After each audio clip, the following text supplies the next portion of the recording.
À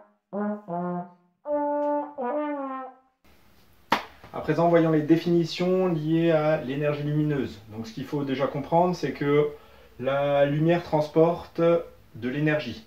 Donc, en fait, elle possède une certaine puissance rayonnée qu'on va noter tout simplement P et qui sera exprimée en watts. Donc, comme n'importe quelle puissance. Si on va plus loin et qu'on parle de sensibilité de l'œil, à ce moment-là, on parlera de flux lumineux et on l'exprimera cette fois-ci en lumen. Donc c'est pour ça que sur certaines ampoules ou sur certains éclairages, vous aurez une notion de lumen à la place de la notion de puissance. Donc pour la puissance rayonnée, voilà ce qui peut changer. Nous, dans cette première partie, on va vraiment se limiter à la puissance en watts. Et ça, ce sera plus pour quand on fera toute une partie photométrie. Donc, pas pour tout de suite. Enfin, à connaître les différentes utilités de cette énergie produite par la lumière. Donc, on va avoir tout ce qui est panneaux solaires. Donc, avec les panneaux solaires thermiques qui transforment donc, cette énergie liée à la lumière en chaleur ou en énergie thermique pour, par exemple, chauffer de l'eau dans une maison. Ou sinon les panneaux solaires photovoltaïques qui, eux, vont transformer l'énergie, enfin vont convertir l'énergie liée à la lumière en électricité. Enfin, une autre application à connaître, c'est quand on va essayer d'avoir cette énergie qui va être très localisée, ça va être le laser. On va voir ça plus en détail dans ce chapitre.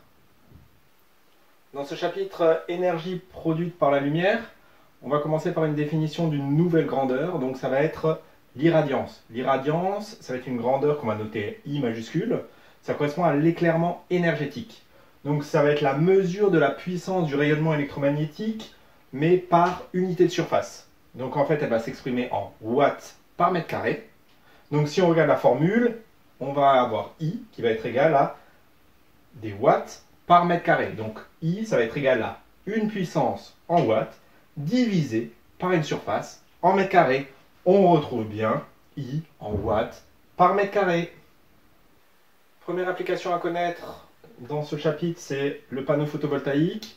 Donc le panneau photovoltaïque, c'est un convertisseur d'énergie. Donc il va convertir de l'énergie produite par la lumière, donc l'énergie de la lumière du soleil, en électricité. Donc on va pouvoir déterminer la puissance reçue, qui on va appeler la puissance lumineuse, qui va être égale à I, l'irradiance, fois S. Donc ça, on applique juste la formule qu'on a vue précédemment dans le cours. Enfin, on va pouvoir, en fin de compte, faire l'application qui est le calcul du rendement de ce panneau photovoltaïque. Donc le rendement, ça va être la puissance électrique divisée par la puissance lumineuse. Attention, il faut bien que les deux aient la même unité, que si vous avez la puissance électrique en watts, il faut aussi que votre puissance lumineuse soit en watts. Et comme ça vous fait un rendement sans unité.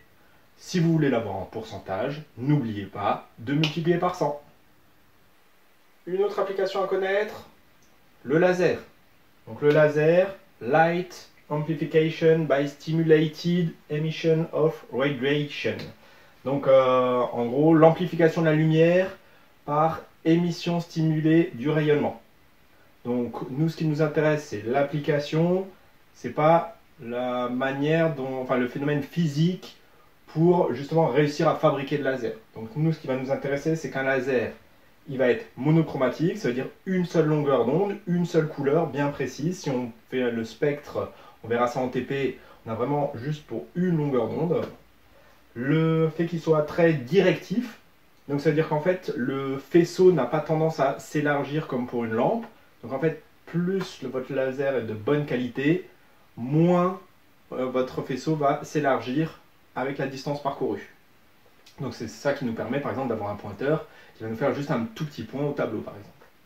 Enfin, une grande densité d'énergie, ça veut dire qu'en fait on va avoir énormément d'énergie mais localisée juste en un seul point. Donc ça veut dire qu'en fait on va pouvoir juste avec un peu de puissance électrique au départ réussir en fin de compte à faire quelque chose qui a énormément d'énergie mais très localisée.